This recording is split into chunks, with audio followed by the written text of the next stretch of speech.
You know Gray Bar for electrical parts, but there's one more thing you may not be thinking of us for that can help maximize your next project's total value.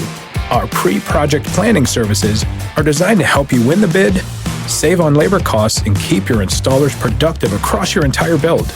The sooner you call us, the better. Because when we're there from the beginning, we can anticipate your needs and help you solve problems before they become problems. Yep, Gray Bar does that.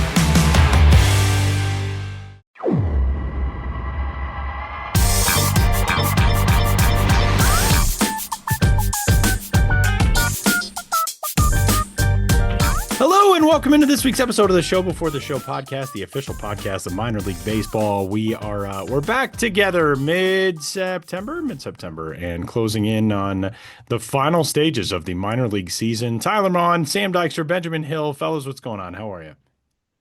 We're good, Tyler. How are you?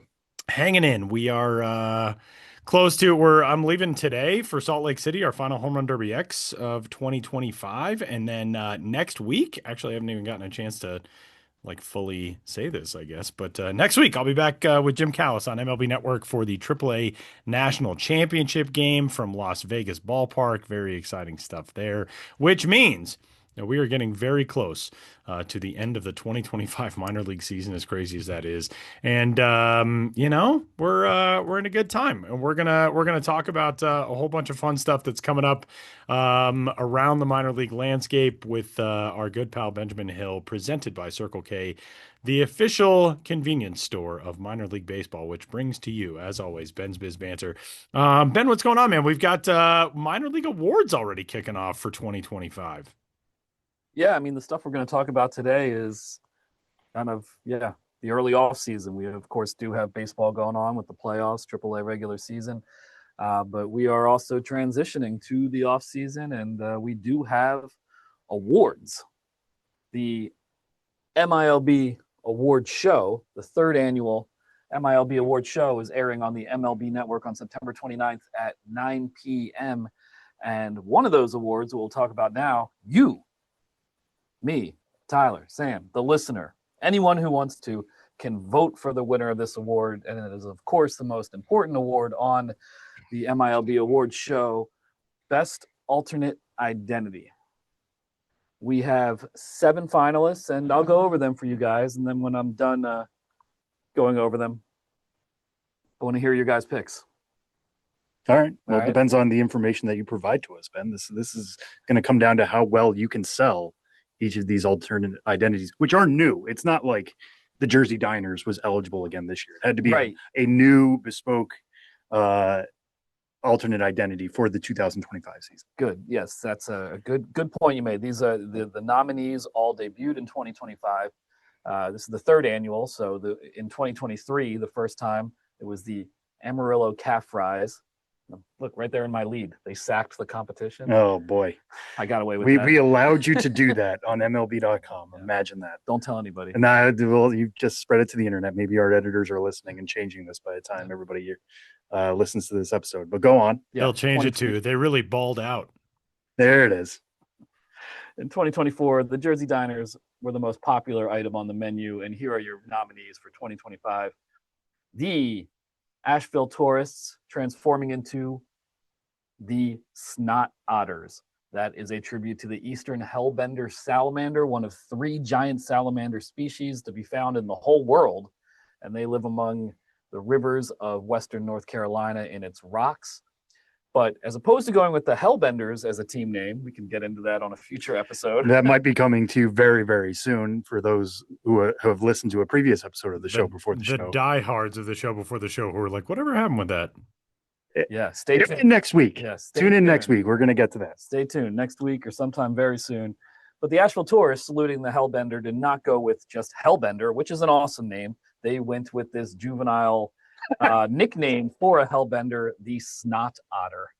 So Asheville Snot Otters. And that logo, if you haven't seen it, you can kind of imagine what it looks like. The Jersey font is in like a dripping booger green. Reminds me of the Garbage Pail Kids I was obsessed with as a little kid. And so you've got Asheville Hellbenders. The Arkansas Travelers becoming the Barkansas Dizzies. That is a tribute to the ballpark dog Dizzy. And Dizzy is the dog of Greg Johnston, the Arkansas Travelers vice president of stadium operations, who's worked for the team for 50 years. Dizzy is 8 years old, and he's at the ballpark every single day. Cream-colored canine. He is often on the concourse, saying hello to fans, signing autographs, and the Arkansas Travelers played as the Dizzies for an entire 6-game series in June, during which Dizzy did celebrate his 8th birthday. The Binghamton Bathtub Donkeys, I remember talking about this one when it was announced last offseason. This is the Rumble Ponies transforming into the Bathtub Donkeys. The reason they were the Bathtub Donkeys is that there was apparently a New York law that deemed it illegal to have a donkey sleep in a bathtub on Sundays. The logo features a baseball-loving donkey in a baseball-themed tub because some laws were made to be broken. As an aside, I searched the internet to find a specific concrete example of this law existing, and it's a little hard to find. I'm not saying the Rumble Ponies made it up, but I think that they maybe... We're not lawyers on this show. No, we're not lawyers, but they went with that. It is a funny identity, Bathtub Donkeys, and it was, of course, inspired by Hartford Yargoats the year before, or 2 years before, doing the Bouncing Pickles, which was based on a Connecticut state law. So we now have a not quite burgeoning, emerging subgenre of alternate identities that pay tribute to archaic laws. Then we have one, I'll admit, there was internal debate whether to include this one because it kind of has an asterisk with it in terms of how it came about. I'm, of course, talking about the Erie Seawolves, who became the Moon Mammoths. That was, as I'm sure everyone listening probably knows, if you listen to the show, you know enough about minor league baseball to know that John Oliver ran a segment on minor league baseball promotion, celebrating its wacky and weird character. And at the end of that segment, he said, now we're going to design a alternate logo or a new identity, or I forget how they put it. But they invited teams to submit, to email the show for a chance to be rebranded by the Last Week Tonight with John Oliver show. Erie was chosen. They became the Moon Mammoths.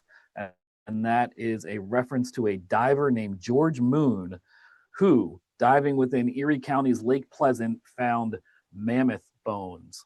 So they became the Moon Mammoths. George Moon, the mammoth bones, purple jerseys, outer space and prehistoric theme together all at once. The Jacksonville Jumbo Shrimp, they'd never done an alternate identity before. They've done a lot of the most creative promotions, like kind of one-off theme nights in the game over the last several years. Never did an alternate identity until they became the Honey Drippers, an homage to frozen dessert in Jacksonville, which originated in the city's East Side neighborhood, often includes fresh fruit.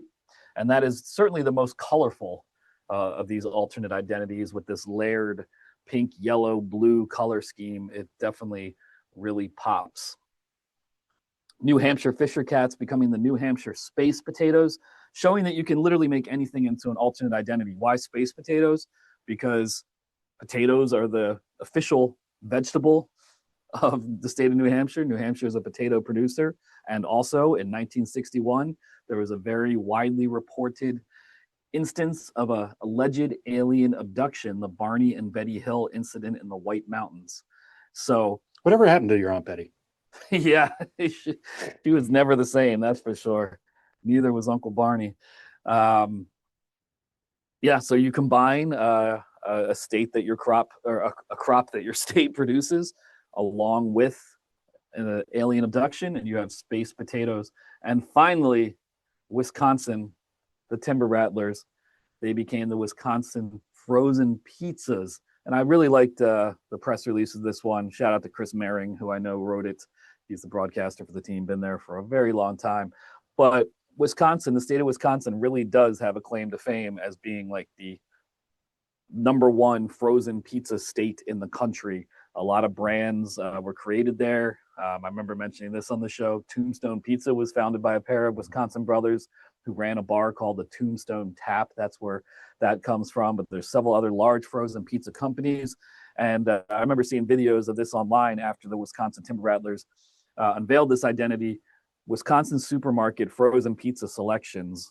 It's just like almost a whole aisle. They have so many. And those Wisconsinites eat a lot of frozen pizzas. So they became the Frozen Pizzas, featuring a toaster oven dripping with ice, which is a little weird to me because the toaster oven is what's supposed to heat it up. It's not supposed to be dripping ice, but love that identity. There's also an angry pizza logo as well, and he's gripping a pizza cutter in his hand. So maybe that's why he's angry. That's just the stuff of nightmare. Yeah, he just got separated from his family. Now he's a lone slice. So those are your nominees: Wisconsin frozen pizzas, New Hampshire space potatoes, Jacksonville honey drippers, Erie moon mammoths, Binghamton bathtub donkeys, Barkansas dizzies, and the Asheville snot otters. Who you got? Tyler, you go first. What stands out to you most? I mean, it's definitely going to be the Moon Mammoths. All it takes is one mention from John Oliver on the show to go vote at milb.com/alternate-identity, which you can also do. If it was not the Moon Mammoths, for me, oh, man, it's a good question. I mean, I'm very partial. The Barkansas Dizzies, I'm very partial to any dog related identity. And I also feel like they just did a really good job with the uniforms and the logos. They look, they're not crazy over the top, which we see for virtually every alternate identity. So I think I'm going with the Dizzies. Yeah, I think it's probably going to be Moon Mammoths, just because I like rewarding the idea of, hey, national brands like get attached to minor league baseball and realize how popular it can be. I think you can't tell the story of minor league baseball in 2025 without mentioning the Moon Mammoths, and that's what this award show should be.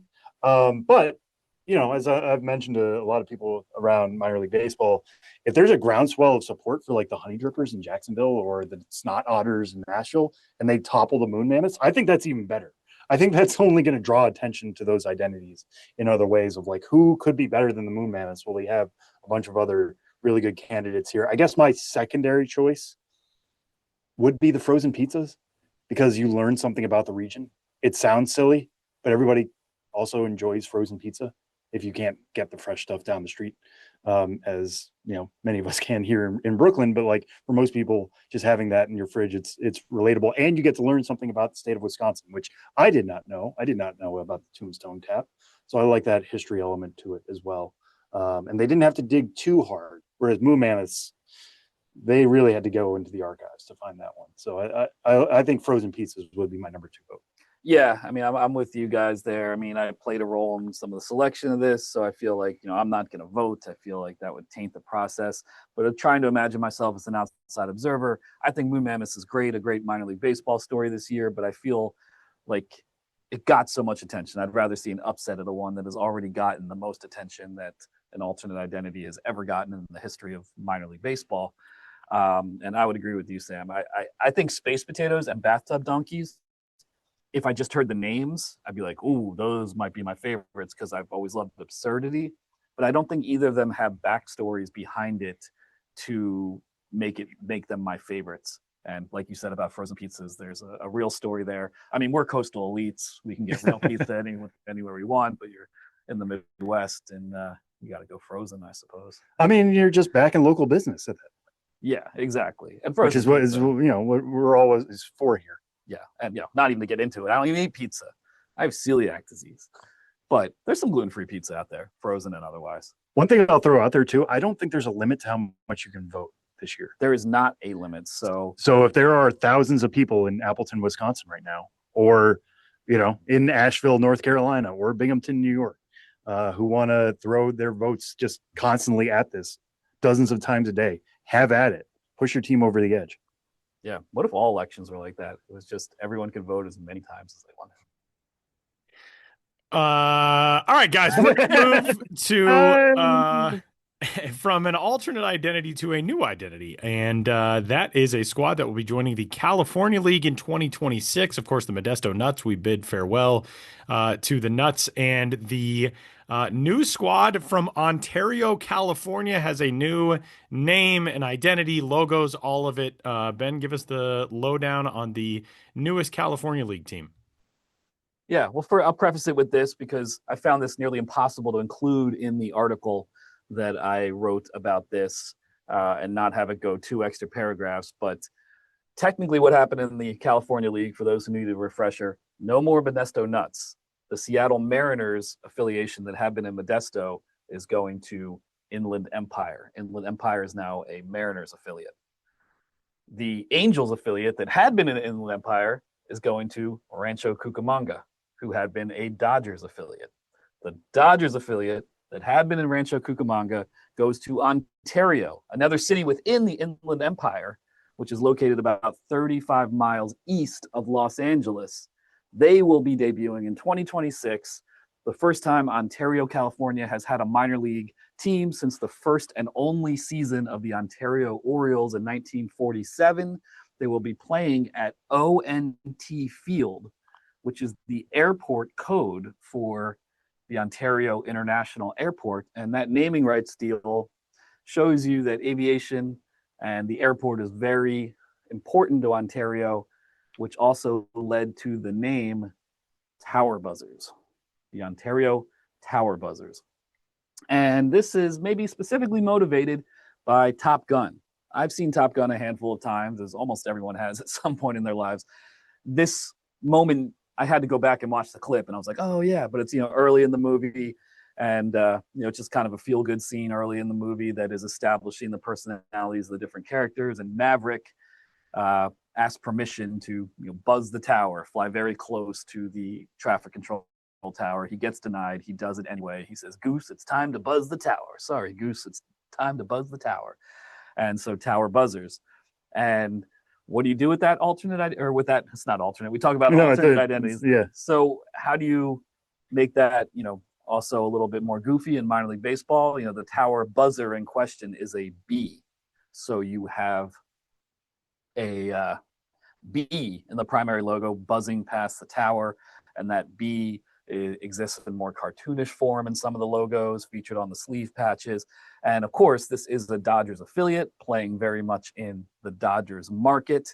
And there are, the color scheme and the uniforms is also reminiscent of the Dodgers. The uniforms have the, blue script, white, and the red numbers, just like the Dodgers. And the caps that the team will wear is an interlocking ONT, moving diagonally to the right, just like the LA in the Los Angeles Dodgers. So you have a combination. And formerly, like the OKLA in the Oklahoma City Dodgers, who had a very similar look. Exactly. And this logo was designed by our good pal Dan Simon of Studio Simon, who, when I spoke with him earlier this week, reminded me that he was the in-house designer for the Los Angeles Dodgers for 6 seasons. He also recently designed last offseason the Oklahoma City Comets. He designed that one as well when they changed their name from Baseball Club to Comets. And now he's working on another alternate identity. I said it again. I'm so used to saying alternate primary identity. Primary identity. Man, gotta get that in my head.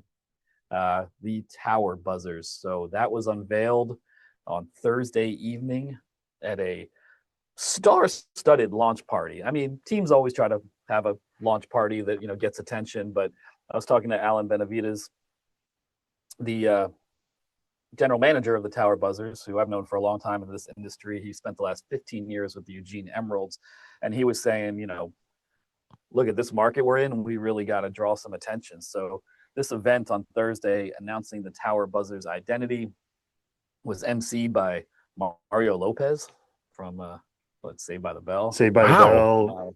Yeah. Now he's Access Hollywood. He also was the studio host for the Canelo Crawford fight the other night on Netflix. So he had a very busy few days. Yeah, so he's all over the place. He was unveiling the Tower Buzzers to the world, or helping to, on Thursday evening. The band Azo Motley, I think I'm pronouncing that right, but they've been around a while. They've got a big audience. Dodgers greats. Steve Sachs, I know, was there. Eric Gagne, Joe Kelly, others I'm forgetting right now. They had a lot going on. Drone shows, made it a whole event. And they're out in the world now. So 2026, making their debut on April 3rd, 2026 at ONT Field. The code for the Ontario International Airport is the Ontario Tower Buzzers. And their ballpark is like the anchor facility of the what's it called? The Ontario Sports Empire, a massive complex of athletic fields, all sorts of athletics. And within that massive 190-acre complex, you will have ONT Field, where they will host a minor league baseball team in Ontario, California, for the first time since 1947. And Ontario Tower Buzzers are one of two brand new minor league teams for this season. The other, of course, one we've talked about, the Wilson Warbirds, who are replacing the Carolina Mudcats. We do have a few more rebrandings coming down the line. Not relocations, but teams changing their identity while staying in the same place. We will cross those respective bridges when we come to it. And then we will have teams, the third category, teams changing their logos, keeping their location and name, but changing their logos considerably as well. We all know this. It happens every year. We're only dipping our toe into the waters here of rebrand season. Right. So now we're in that transitional era. We've got the final stretch of the AAA regular season. We've got AA playoffs going on. We've got we still have some active A and high A going on. No, that's all done. Yeah, that's all done as of yesterday. So it's a transitional time, wrapping up and getting into awards and new identities. Here we go. One thing I want to point out real quick is that there is a yellow jersey. Yeah, an alternate. They are leaning into the B side of it with a yellow alternate jersey. The B side. The B side. There you go. The B side. It's also got like B striping on the sides, which is great. Exactly. No, I think it's pretty sharp. It has the B logo essentially over the left side of the chest. And it's a bee fielding a ball. We've talked so often about how we need more logos of characters in minor league baseball, not just swinging a bat. This is a bee making a catch on like a hot shot line drive. It's great work by Dan Simon. I mean, it's literally 100% of the time it's great work by Dan Simon. But as always, no, good catch. Good catch. Oh, quite literally. Good catch. And the other thing I'll say too is good catch. We're humming. We're humming right now. Is that I think what you're going to hear this team most often referred to as is just the Buzzers. Like their home jersey says Buzzers. There's no tower on it in any way. I'd be interested in down the line, maybe if they just go by Buzzers, if everybody kind of generally understands what they're going for there and they make it a little simpler. But Tower Buzzers, coming off of the success of Top Gun Maverick, a movie that came out just a few years ago, I think buzzing the tower is still very much in the oeuvre right now. People will understand it. And exciting stuff to see this come off the ground. And so early, we don't have to think too far into the off season. What is this look going to be? We know basically right at the end of the single A season, we can start prepping for 2026 and get used to saying Tower Buzzers over and over. Yeah, and to your point, Sam, even the home jerseys say just Buzzers across the chest. If you did not say that, but I agree with you. They will probably be colloquially referred to as the Buzzers. There's another logo that I'm looking at. Yeah, I got to add this to the article too. It's kind of like a pilot's wings. There's like pins of pilots with a beehive on it. So excited to see this all take off. All right, you guys, Ben's Biz Banter presented by Circle K, the official convenience store of minor league baseball. All right, we are headed to Buffalo. Ben, give us the preview of what we got coming up in a week in which Buffalo's baseball history has been on display a little bit. Yeah, well, rest in peace, Robert Redford. Obviously, he died earlier this week at the age of 89. And, as baseball fans, one of the first things I and many of us think of when Robert Redford's name comes up is The Natural. And is there a minor league baseball connection to The Natural? Of course there is. That movie was filmed. Its primary baseball location was War Memorial Stadium, the home of the Buffalo Bisons, before they moved later in the decade of the 80s, to their current home of it's Sahlen Field, right? Yeah, the hot dog brand, Sahlen. And that did a lot for the Bisons, having the prominence of their city in the movie The Natural.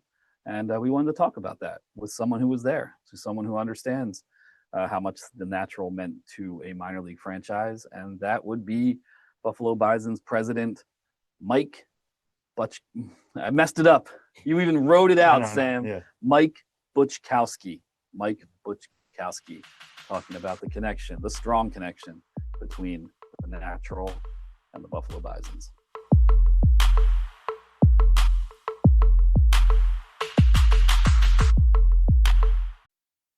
This episode is brought to you by Indeed. Stop waiting around for the perfect candidate. Instead, use Indeed sponsored jobs to find the right people with the right skills fast. It's a simple way to make sure your listing is the first candidates see. According to Indeed data, sponsored jobs have 4 times more applicants than non-sponsored jobs. So go build your dream team today with Indeed. Get a $75 sponsored job credit at Indeed.com/podcast. Terms and conditions apply. What is the best Robert Redford movie? No matter your answer, The Natural is part of the conversation. And that 1984 baseball classic made a huge impact on one minor league team in particular, the Buffalo Bisons. Here to talk about that is Mike Buczkowski, the president of the Bisons. Mike, thanks so much for being here. Thanks for having me, guys. And I think I made it through without butchering your last name there. You did very well. Had to pause there. So the core connection, obviously, between The Natural and the Buffalo Bisons is that the movie was filmed at the Bisons' previous home of War Memorial Stadium. What can you tell us about that ballpark and, how this all came about, that the movie ended up being shot there of all places? Yeah, War Memorial Stadium was much maligned stadium in Buffalo. It was actually built, it was a war project, and it was built for race car driving at first, and then became more famous when the Buffalo Bills made that their original home. Until I believe 1972, they played there. Actually, O.J. Simpson played his rookie year at War Memorial Stadium, and there was a story about when they brought him to Buffalo and showed him the stadium. He thought it was a joke. He thought, they're putting me on. This is not really an NFL stadium. He'd come from USC, and in the book it said not until he went into the locker room that all the jerseys were hanging up, and he thought, boy, this is a pretty elaborate joke, or this must be real. The Bisons played in a place called Offerman Stadium before that, which was, everybody loved Offerman Stadium. It was a baseball only stadium in the heart of the city and in a neighborhood, and people loved it. And they decided to knock that down to build a school, and forced the Bisons to move to War Memorial Stadium in 1961. And the team played there for 9 seasons, and then in the middle of the 1970 season, the Bisons went bankrupt, couldn't draw fans to War Memorial Stadium. They moved to Winnipeg in Canada for a year, and then Buffalo was without baseball for not 9 seasons. So it was not a beloved place. Many called it the rock pile. But when the Bisons came back in 1979, played at War Memorial. And when I started working for the team, you were not allowed to call it the rock pile. It was War Memorial Stadium. That was kind of a derogatory term, but so it was the home and then again of the Bisons until the end of the 87 season. And then we moved into what is now Salem Field in Buffalo.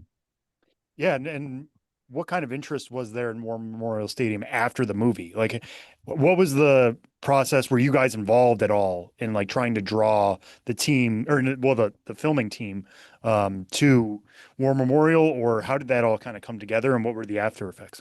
Yeah, in 1979, when Buffalo got baseball back, it was a Double-A team. We were Double-A Pirates, and the city of Buffalo actually brought the team back. And it did okay for a couple of years. It started to fail again, and it looked like it was going to be the end, and probably the end of professional baseball in Buffalo. If you lose 2 teams, I'm not sure you get a third crack at it. And that's when Bob Rich and his family stepped up and bought the team. They were a Double-A team, and lo and behold, during his first year of ownership, the promotions director got a call that Barry Levinson wanted to come, and it was going to be in Buffalo, and wanted to look at some old architecture and maybe an old stadium. He heard about the stadium, and would he take him around and show him? And Mike Buczkowski, who became the Bison's GM for years, he was the guy, and he tells the story about driving down the street and Levinson seeing the stadium and saying, this is it.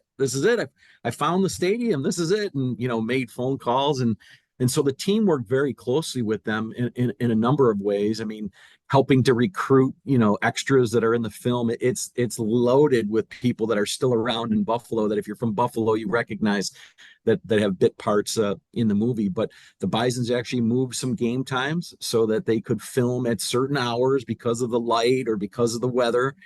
But just as importantly, what the movie did is they brought in a lot of improvements to the ballpark, painted all of the seats, improved the dugout, added some different features that the stadium badly needed.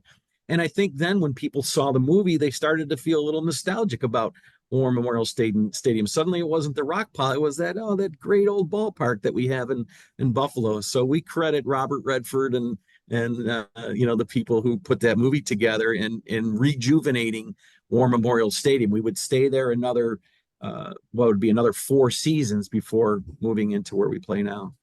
What do you think about it in that state? How did it go from a place that was called the Rock Pile to stand out to Hollywood directors and Hollywood producers? Is like, yes, this is where we want to set it. Yeah, I think it was just the way it looked. It was a 1930s ballpark, and that's what they were looking for. It was mammoth. The capacity was like 45,000 people. It was a big, huge stadium, and it just fit perfectly for what the plan was. For the Natural, and it, like I said, it brought attention. It brought attention back to War Memorial Stadium locally. Mr. Rich had just bought the team, was investing his own money and new promotions, and it was kind of this feeling of, hey, you know what? We shouldn't lose another baseball team. We should do what we can to make it healthy. And Mr. Rich's plan all along was to build a new stadium, which we now have. So, but it brought a lot of attention and nostalgia. A quick funny story: I started the last year at War Memorial Stadium, and people were sad the stadium was closing, and I had no connection to the place. I had just started, and it was old and it was falling apart. And on my way home each night, I drove by what we were building downtown, so I would see this beautiful stadium that we're going to play in. And we were playing the song, "There Used to Be a Ballpark Right Here," and people were getting nostalgic, and I'm thinking, what are you going to miss? Maybe you become friendly with the mice and the rats that are hanging around, but have you seen the place that they're building downtown? It's going to be spectacular. But I think people just got nostalgic about it. And we had our biggest crowd ever, 1987. We had a Beach Boys concert after a game. I think we had like 40,000 people show up. We were actually numbering seats the day before that hadn't been used since the Bills left there in 72. So it had a happy ending. War Memorial Stadium had a happy ending, but the movie definitely, I think, had an influence on the pop history of the place. Yeah, and you mentioned earlier, if you watch the movie and you're from Buffalo, or especially if you work for the Buffalo Bisons, you're going to see people who or people who are involved in the movie as extras. You tell us a bit about some of those people who found themselves just living in Buffalo one day and then in a A-list Hollywood movie the next. And if for minor league fans watching this now, again, who should they be keeping an eye out for when they watch The Natural? Yeah, there's a few guys in particular that still work for the Bisons. Kevin Lester, who has been our official scorer for 30, 40 years, used to do youth clinics for us. He is in the movie. He is the character who gets the note from Glenn Close and walks it down to the dugout and hands it to Roy Hobbs at the end of the bench. Duke McGuire, who's another Buffalo legend, is our broadcaster, been our PA announcer, another guy 30, 40 years for the Bisons. He's the guy who mouths, holy bleep when Redford hits the big home run. Personally, I remember one of the pitchers is Chris Raybaum because I faced him in high school. He was a great high school pitcher, and now he's out pitching against the Knights. So yeah, several people, and then several other places too in Buffalo besides War Memorial Stadium. The scene where they're in the coffee shop, that's Parkside Candy. It's still there. Right across from where we are now was the hotel where it's called the Ellicott Square building. That was the hotel where Roy Hobbs was shot and where the parties were taking place. So they filmed all around town in addition to being, just at War Memorial Stadium. The other stadium was supposed to be Wrigley Field, and that's still here. It's called All High Robert Rich Stadium now, and that's still a high school football stadium. So yeah, people recognize that. Probably though, the one that is most connected is at the very end of the movie. If you remember, Roy Hobbs is playing catch with his son, right, in the field after it's all done. Well, that's Bob Rich III. That's Okay. our owner's son. So Bobby, as we call him, Bobby always says, "Yeah, my movie dad is Robert Redford," and and got to know him and got to know the Riches a little bit, and Glenn Close especially, Wilford Brimley. People talk about what a great guy that he was, and so there's a lot of memories, a lot of people that still have, after all these years, still have a strong connection to the movie. Yeah, well, one of the best known stories in minor league baseball is just the effect that the movie Bull Durham had on the Durham Bulls. And there was something equivalent or analogous to that with the Natural and the Buffalo Bisons. In what way was the profile of the team, elevated after the movie came out? And did you see a direct result of more people being interested in going to games as a result of seeing the movie? Yeah, I definitely think so. I think, like I said, it was not known as a great place. I mean, in the in the late '60s, Buffalo actually did not play any night games at War Memorial Stadium. They moved their night games to Niagara Falls because at the time there were a lot of race riots going on in the neighborhood where the ballpark was. And probably the most famous story is Johnny Bench was a Bison player, then playing for the Bisons as a young kid, and he talks about having to go up to Niagara Falls to play day games, and hit his first grand slam ever in the minor leagues off of Jim Palmer, who was rehabbing with the Rochester team. And there's a funny Earl Weaver story that goes with that. But yeah, so it was not a place that was that people wanted to go to. But I think after they saw the movie, and not only just the movie, people, you could go down and watch them film. They were always looking for people to sit in the seats, right? They had cardboard cutouts, but they're always looking for people. So it was always a place where you could go and watch them, film this movie. And it just brought extra attention to it. And then I think it can't be overlooked. I mean, everybody knew that Bob Rich and his family had bought the team, and they were going to reinvigorate life into Buffalo baseball. And then this talk about a new stadium downtown. So, but without the movie, I don't know. I don't know that the team would have gotten as much publicity and kind of a head start on the next chapter in Buffalo Bison history. Well, I mean, you mentioned night games. I don't know if I've ever really thought to ask anybody this, but now that you're here, were those the War Memorial lights that got hit by Roy? I mean, I know it's Hollywood magic, but did you guys get new lights as a result of that, or how did that work? It didn't. It was pyrotechnics. But that is the light standard. The light standard was in right field right there, but it was a lot of pyrotechnics.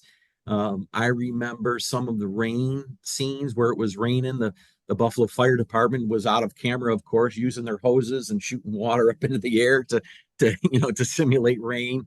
But yeah, a lot of Hollywood magic went into the movie. But I think most people that got to know Robert Redford were really surprised at two things: how serious he was about looking like a baseball player. He did not want to go out there and not look like a player. And few of our guys gave him instruction on, let's see you throw, let's see you swing, gave him a little bit of, some pointers. And lo and behold, he took right to it. And, you guys saw in the movie, he looked like a baseball player. His athleticism showing through. But when he first came, it wasn't like that. It's something he had to learn. And it just shows you, what an incredible actor somebody is to learn how to look like a great hitter or learn how to look like a great pitcher. But he pulled it off. Yeah, I think he was in his late 40s when he filmed it. Yeah. And at some point, he's got to play the young 20s version of Roy Hobbs Yeah. without CGI. So That's it's incredible right. that he pulled that off. I mean, you guys got to honor the Natural this season with what you guys called Vintage Movie Night back in July 19th. You guys had a post-game screening of the Natural, but the Bisons were wearing jerseys that looked very similar to the Knights. How do you guys put that together? Because you aren't calling it the Natural Night. You have to call it Vintage Movie Night, and I'm sure there's copyright involved in that. But what was it like putting that together, and what was the reception? It was a couple-year process. I mean, our hope was to call it Natural Night, and our hope was to wear the Knights uniforms. But when you get into, as you said, copyright and the number of people that had to approve that and all the concerns, the different concerns they have. We weren't able to do that. But when we did talk to them, we said, well, what if we called it Vintage Night? What if we wore uniforms that had the same font as the Knights, but it said, Bison's on it, and the sleeve patches were similar, and they were good with that. And so, yeah, it was a couple-year process to put it together. Just the whole process of, designing a themed jersey takes a while now, right? And even though you get permission from someone like Sony, you still have to search and make sure you're not infringing on anybody else. So that process is what took the longest to do, but it was well received. We just about sold out of what we had that night in the ballpark in terms of our merchandise. Our online sales were really strong, and I'll bet you there had to be a couple thousand people that stayed for the whole movie, which surprised me. It turned out to be a beautiful night. I didn't think that many people would stay, but they did. They stayed. A lot of people stayed. Not everybody stayed the whole movie, but it was good. It was. I think it was definitely an older crowd that day. I think they were people that maybe had a connection to the movie, or have watched it and grown to love it. But then you saw them bringing kids and to the game. It's not really totally a kids movie, but it was just a really feel good night. And like I said, the weather couldn't have been better, and everybody got to watch it on our big screen. Well, another team that is within your same ownership group that Bob Rich owns, the Northwest Arkansas Naturals, and of course, Arkansas is the natural state, so there's a natural, so to speak, a local tie-in there. But I remember reading somewhere that's also kind of got the secondary meaning of shouting out the movie within Northwest Arkansas's name. Is that true? That is definitely true. And the story behind that is, we, like everybody else, we did a name the team contest, encouraged people to write in and tell us what it should be. We're not from Northwest Arkansas, so we really wanted to get the local opinion, and we got all kinds of, as you can imagine, but somebody actually wrote in and wanted the Naturals. And from our stand, the person who wrote in had no idea of the Rich's connection to the Natural, the movie. But when we saw it, we thought, oh, this is great, the natural state, and we have a connection to the natural. So that instantly became our favorite choice. Yeah, well, it beat out Thunder Chickens. That was the one. But I know that one's come back in alternate identity form. Yeah, it has. Well, we'll close with this, and moving away from the Natural briefly. You will be the last person we talk to during any sort of regular minor league baseball season. You have a game going on right now as we're talking to you against Scranton, and this Saturday, speaking about honoring local connections, is a Goo Goo Dolls bobblehead. And since there won't be any more minor league promotions to talk about until 2026, outside of this conversation right here with you, how did that come about, and what do you have planned there? Well, John Resnick and Robbie Takak are from Buffalo. The Goo Goo Dolls are from Buffalo, and Robbie is very active in Buffalo. He does a lot of community things. He actually still lives here. John does not live here, but Robbie's here. He runs an organization called Music is Art, and he's been putting on this festival for years and years and years, and promoting local music. And he's been to a few games over the years, and we've met him. Well, we operate a place called the Outer Harbor, which is near downtown Buffalo. Our company operates it. He went over and saw the new amphitheater there and said, I want to move my festival to the Outer Harbor. It's a great place for it. So he had it there last year, and then that's when we got to know him a little bit more and said, hey, what about a bobblehead of, you and John? And they were, from day one, they have been all over this thing. They love it. They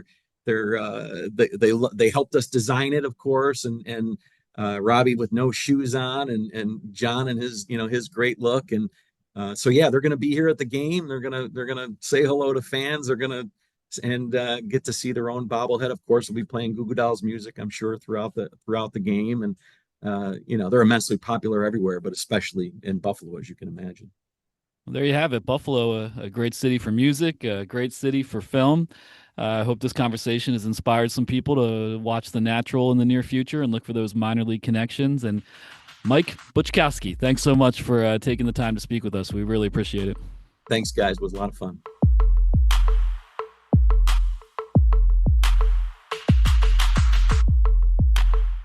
Hi, everybody. It's Sam, just chiming in here for our weekly on-field chatter section of the show before the show. As we've talked about plenty on the show, obviously, regular season's have wound down at the single A, high A, and double A levels. There's still some triple A baseball left to be played over the weekend. But as of next week, there will be no more regular season baseball in minor leagues in 2025. So that means we've been busy with some postseason baseball, right? And that means we've crowned some champions across the minors. Let's recap those here right from the top. And again, if you ever want to check out how playoffs are going across the various full season leagues, you can go to milb.com/playoffs. It's a great resource to just check in on how things are going. So we'll start out at the high A level, the Midwest League. The West Michigan Whitecaps are your 2025 Midwest League champions. We talked about West Michigan last week, the best winning percentage in all of full season minor league baseball since 1997, when the West Michigan Whitecaps had the exact same record. They did not lose in the postseason. They swept Lake County in the semis. They beat Cedar Rapids in the finals for the Midwest League. Their dominant reign continued. In the South Atlantic League, it was Brooklyn doing the sweeping. The Mets High A affiliate beating out Hub City, the Spartanburgers, a Rangers affiliate, 2-0 there. Cyclones, same deal. They swept Greensboro in the first round. They sweep Hub City in the finals. Congrats to all those Mets prospects. That's a Mets affiliate that had a ton of turnover during the season between promotions, between trades, and yet they were able to ride it throughout the summer, and they claim a title in the South Atlantic League. In the Northwest League, the Everett Aqua Sox defeated the Eugene Emeralds. That's a Mariners affiliate, beating a Giants affiliate. That was a best-of-5 series, 3-1. Northwest League, a little bit different than all these other ones just because there aren't many Northwest League teams to begin with, so there's no semifinal round. It was just straight to the finals, best-of-5 series between Everett and Eugene, and it was the M's prospects coming away with the win there. Now moving on to Single A in the California League, San Jose, the Giants, beat the Inland Empire 66ers, who are the Angels affiliate for this season. As you mentioned, as you heard Ben mention in the opening segment, that's going to change for 2026. But for now, the Angels affiliate with the Inland Empires loses to San Jose 2-0 in the championship series there. In the Carolina League, the Lynchburg Hillcats, and I believe this is the only finals for full season that actually went the full 3 games. Lynchburg defeated Columbia 2-1. So that's a Guardians affiliate beating a Royals affiliate, AL Central matchup there for the Carolina League. So congrats to the Lynchburg Hillcats. And finally, in the Florida State League, it's the Daytona Tortugas losing to the Lakeland Flying Tigers. That's a Reds affiliate, losing to a Tigers affiliate. Lakeland swept that best-of-3 series 2-0. So that's Lakeland and West Michigan winning full season titles in the Detroit Tigers system. I believe both of those teams won the first half and the second half in their respective divisions as well. So just complete dominance at the lower levels for the Tigers. If you've been following minor league baseball this year, you know that the Tigers have been exceptionally good at all levels, led by guys like Kevin McGonigal and Max Clark and Josue Briseño. But the fact that it is beyond just those guys, it's guys in Lakeland who are younger than that crew, who have dominated for High A West Michigan and Double A Erie. Special season for Detroit Farmhands concludes with 2 titles for now. And I say for now because the Double A postseason is just beginning. I'm recording this, as we typically do, on Thursday. So some of this is bound to change pretty shortly. But in the Eastern League, we have Binghamton versus Somerset and Erie versus Altoona. Binghamton leads its best-of-3 series 1-0 so far. Altoona up 1-0 in the Southwest Division. Southern League, it's Chattanooga versus Birmingham. Chattanooga, which is a group of Reds prospects, leads that series 1-0. And then Biloxi versus Montgomery. Biloxi falling behind to Montgomery 1-0 so far in that best-of-3. The next game is actually happening tonight in Biloxi, so we'll see if the Shuckers can hold off a sweep there in the Southern League South Division. And rounding it out with the Texas League, the North Division matchup there is the Springfield Cardinals versus the Tulsa Drillers. Cardinals versus Dodgers. Springfield leads that best-of-3 series 1-0 so far. And then in the South Division, it's the Midland Rockhounds versus the Amarillo Sod Poodles, an A's affiliate versus a D-backs affiliate. Midland has the early advantage there, 1-0. nothing. Let's just keep it on the playoffs in general. AAA baseball still to wrap up this weekend in terms of its regular season. We actually know what the matchup is going to be in the Pacific Coast League playoffs. That's the Las Vegas Aviators versus the Tacoma Rainiers. As we sit here right now in the International League, we know Jacksonville, the Jumbo Shrimp, the Marlins affiliate, will be there in the International League playoffs. They are awaiting the second half champion. Entering today, it's looking like it's going to be Scranton Wilkes-Barre. They were 3 games up on Syracuse for the second half. They had a magic number of 2 entering Thursday. I believe they're playing Buffalo right now as I record this and losing. So that magic number potentially can only go down by 1 if that result holds. So there might be some drama in the International League going into the weekend. But it seems more likely that it's going to be Jacksonville and Scranton. So a Marlins affiliate going up against the Yankees affiliate in the International League. All of that, of course, as you heard Tyler mention before, is building to the AAA National Championship, which is set for September 27th in Las Vegas, and that will be broadcast on MLB Network. That's 9 days away as we sit here, which is crazy to think about that. That's less than 10 days away. But there's a little bit of intrigue in that. Obviously, we're not rooting for any specific team here.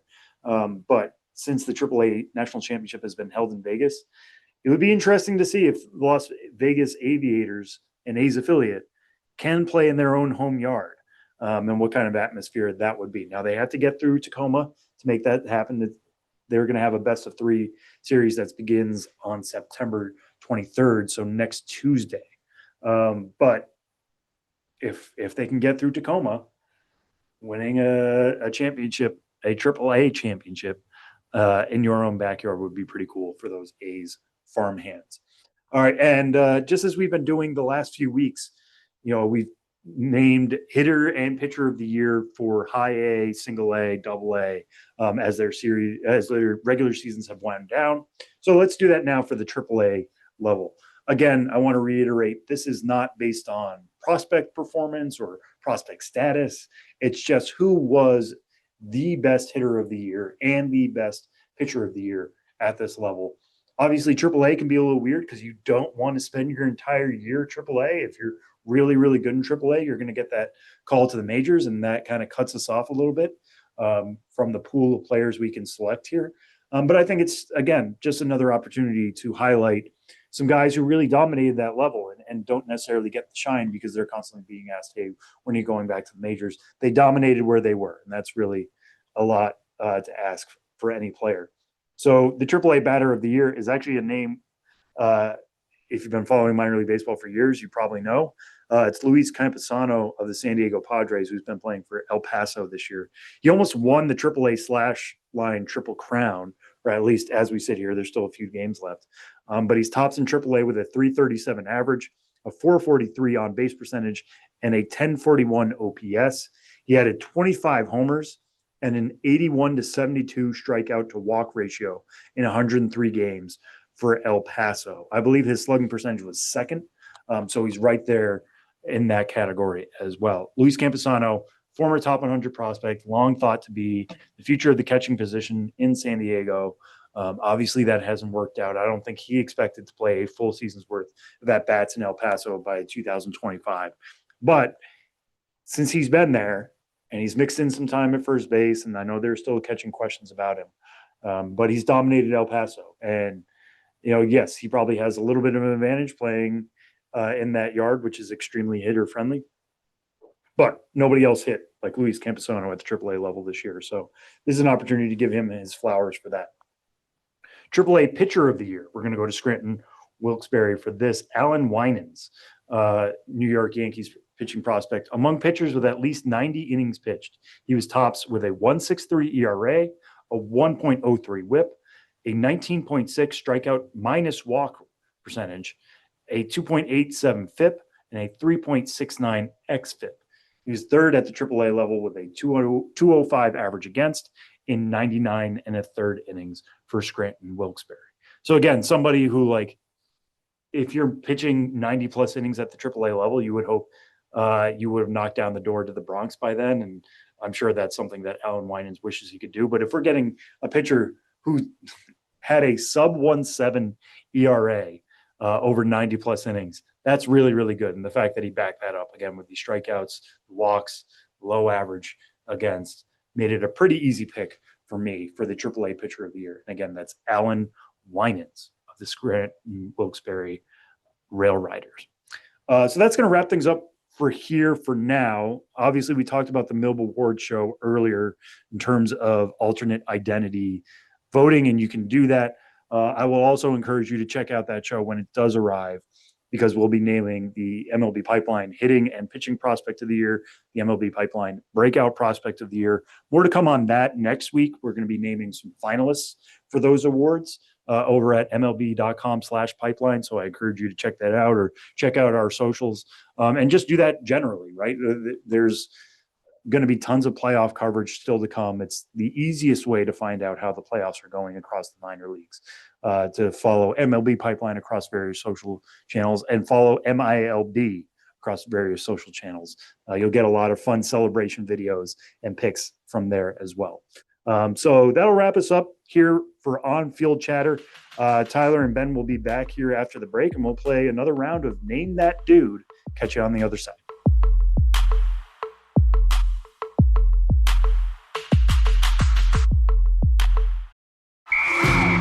All right, listen up, nacho chips. Quiet down, crispy potatoes. This is the moment Velveeta's been preparing you for, and you're not about to crack under pressure. Today's the day to go all in on the drip. Velveeta's Heat and Eat Queso is the MVP of any game day spread, so stick by them, and you'll be golden. Now get out there and make delicious history. No tailgate party is complete without Velveeta. Final segment of this week's episode of the show before the show. Before we get out of here, it's time for the latest and greatest in the game show craze that has swept the nation. Name That Dude, in which one of us comes up with a dude of the past from Major League and Minor League Baseball, and the others try to guess who that dude is. This week, I shall be the dude knower, which makes Sam and Ben the dude guessers. And let's roll. This dude was drafted by the San Francisco Giants in the 4th round of the 1983 MLB June Amateur Draft from Forest County Agricultural High School in Brooklyn, Mississippi. Oh, man. None of which powerhouse. None of which I knew existed. He made his professional debut in the San Francisco Giants system in 1983. With the then Great Falls Giants of the Pioneer League. 1984, he made the jump to the Clinton Giants of the Midwest League. And in 1985, he was a member of the Fresno Giants of the California League. By 1986, he moved up to Double-A with the Shreveport Captains. It was not the Giants. Oh, I know you're thinking it was there the we Giants, go. but it was the Captains. That was a Double-A. 1988, he was with the Phoenix Firebirds of the AAA Pacific Coast League. And in 1989, check that, later in 1988, he made his Major League debut with the San Francisco Giants. Though his debut came with the Giants, you likely do not remember anything about him really as a Giant, because with the San Francisco Giants, he did not really spend much time at all, at least at the early stage of his career. He had a later stint with the San Francisco Giants, much later in his career. But this is why I think Ben will get this one. From 1989 through 1991, he was a member of the Philadelphia Phillies. Then, I got it. Okay. Then we'll just run it down real quick. Then he had a couple of different stints with the Yankees, 1992 and 1996, 97. One of those stints he is very famous for one specific moment. He also saw time with the inaugural season Colorado Rockies and was a stud. He OPS'd 876 in 157 games that year and led the National League with 45 doubles. Spent some time with the Phillies again in 95. Then 96, 97, as noted, he was with the Yankees. He also saw some time with the Pittsburgh Pirates that year. He was back with the San Francisco Giants 98, 99, with the Milwaukee Brewers in 2000, with the Houston Astros in 2001, the final year of his major league career. I had so many other hints brewed up, but I don't think Ben needs them. Ben, who you got? Charlie Hayes. Charlie Hayes. Charlie Hayes. Wow. That's how he used to be announced at Mile High Stadium. Charlie, the next hint was going to be he is the father of a stud major leaguer currently in Key Brian Hayes. But Charlie Hayes, man, I love that guy. He also, I remember when I was a kid, he got drilled in the face by a pitch, and he came out for like a couple weeks after that wearing essentially like a football face mask, which I had never seen before. And, I was 8 years old, whatever it was. And, man, what a tough, awesome player Charlie Hayes was. And yeah, now the father of a established major league stud, but he caught the final out of the 1996 World Series for the New York Yankees in That's foul what I ground. think about him most of all. Yeah. Yeah, he in Phillies history, Mike Schmidt, greatest player in franchise history, retired in 1989, and in that season, freakishly, I can tell you that Chris James was the first third baseman the Phillies used in the immediate wake of Mike Schmidt's retirement. But in 1990, opening day, the first Phillies third baseman that wasn't Mike Schmidt since like 1972 was Charlie Hayes. So that's a lot of pressure. Yeah, and no pressure, Charlie Hayes. For that reason, he became my dad's favorite player. Like my dad just loved Charlie Hayes and always talked about cool. Charlie Hayes. So I remember him through my dad as well. And a couple years back, I saw that Charlie Hayes, I don't know. Oh, I followed Charlie Hayes on Twitter, and I saw him advertising that he was on Cameo, and I was like, oh yeah, I'm getting my dad a Charlie Hayes Cameo message. And you don't have much time in a Cameo message to say what you want to talk about, but I mentioned that my dad did not like Jim Fregosi for whatever reason. I don't think he liked how he used the bullpen, and he was very mad at the idea of an established closer and how he had to keep putting Mitch Williams out there no matter what. Whatever. Talk to my dad. So I mentioned that in the Cameo, and Charlie Hayes, like unbidden based on this like Jim Fregosi mention, just says, "Oh yeah, Ricky Pitalico was dating Jim Fergosi's daughter, and Jim Fregosi was mad about that." That's what Charlie Hayes told my dad in a Cameo message. That is fantastic. So if you want a little very old baseball gossip, there you go. There you got it. Also, did not know, in addition to Key Brian Hayes, Charlie Hayes had another son who also played minor league baseball. Tyree Hayes was drafted by the Tampa Bay Devil Rays in 2006 out of Tomball High School in Tomball, Texas. He played a handful of seasons in the Rays system. Then he was in the Red system in 2011 and spent a couple of years in Indy ball as well. Pretty cool stuff. And Charlie Hayes, we all love you, obviously. And that'll do it for this week's episode of the show before the show. Big thanks to all of you for tuning in. You can get in touch with us, of course, podcast@milb.com. And for Sam Dykstra and Benjamin Hill, my name is Tyler Maughan. We'll catch you next week.